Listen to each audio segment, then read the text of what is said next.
खुदावंद यीशु मसीह की सलामती आपके साथ हो। आज 2 मई 2023 है। मत्ती रसूल की मार्फत लिखी गई इंजील मुक़द्दस के आयत बायत तफसीरी मुतालिया को जारी रखते हुए आज हम 16वें बाब की 5वीं, 6ठी और 7वीं आयत पर गौर करेंगे। इन आयात में यूँ लिखा है, और शागिर्द पार जाते वक्त रोटी साथ लेना भूल गए थे। यीशु ने उनसे कहा, खबरदार, फरीसियों और सदूकियों के खमीर से होशियार रहना। वो आपस में चर्चा करने लगे कि हम रोटी नहीं लाए। आमीन। यहाँ पर खुदावंद यीशु मसीह के शागिर्दों की और मसीह की रोटी के बारे में गुफ्तगू होती है। और यहाँ पर भी खुदावंद यीशु मसीह ने जैसे अक्सर किया, अब भी वो रूहानी बातों को तशबीह या इस्तारों में बात करता है और उसके शागिर्द गलती से उसे दुनियावी बात समझते हैं। इस गुफ्तगू का मौका ये है कि वो कश्ती पर खाने पीने का सामान रखना भूल गए। अक्सर वो रोटी साथ लेकर चलते थे, लेकिन इस मौका पर भूल गए थे। हो सकता है कि भूलने की वजह ये थी कि उनके ज़हन और यादें बेहतर चीज़ों से भरी हुई थी।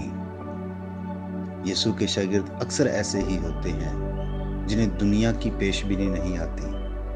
वो दुनिया के लिहाज से तो बेवकूफ़ होते हैं, लेकिन रूहानी बातों में वो समझदारी से काम लेते हैं। इस मौका पर खुदावंद यीशु मसीह ने आगाह और खबरदार किया कि खबरदार, फरीसियों और सदूकियों के खमीर से होशियार रहना। शागिर्दों को सबसे बड़ा खतरा रियाकारों की तरफ से होता है। जो लोग खुल्लम खुला शरारत करते हैं, उनके खिलाफ तो वो चौकस होते हैं। इसलिए खुदावंद यीशु मसीह ने अपने शागिर्दों को, अपने लोगों को ये सिखाया है कि वो लोग जो रियाकारी से काम लेते हैं, आपने उनसे होशियार रहना है।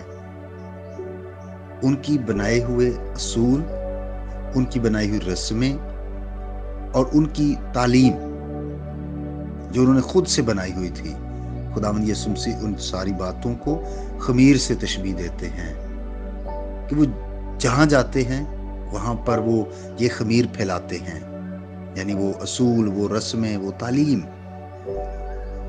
और इस आगाही के बारे में शागिर्दों की गलतफहमी ये थी कि उन्होंने सोचा कि यीशु मसीह हमारी भूल और रोटी का बंदोबस्त ना करने पर झिड़क रहा है, या उन्होंने समझा कि हमें फरीसियों और सदूकियों से मेलजोल रखने से खबरदार कर रहा है कि उनके साथ खाना ना खाएं।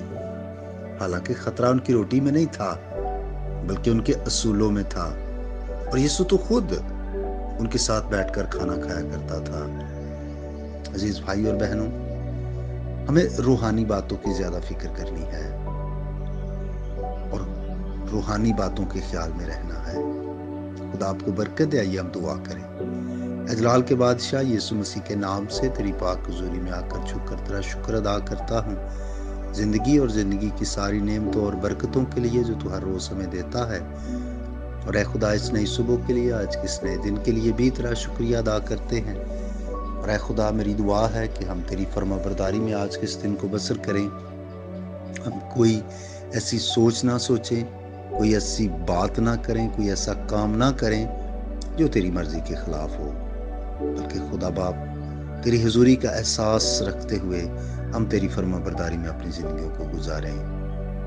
मैं ऐ खुदा तमाम बीमारों की सेहत याबी के लिए दुआ करता हूँ और मिन्नत करता हूँ, ऐ खुदा तू अपने लोगों पर रहम कर, उठा खड़ा कर और सेहत दे, यीशु मसीह के नाम से, आमीन। मेरा नाम पास्टर बिशारत है और ये पैगाम आपको इवेंजेलिकल चर्च अटक की तरफ से भेजा गया। तक हमारा चैनल सब्सक्राइब नहीं किया तो अभी सब्सक्राइब करें और बेल आइकॉन को क्लिक करके हमारी लेटेस्ट वीडियोस के बारे में अपडेट जानें।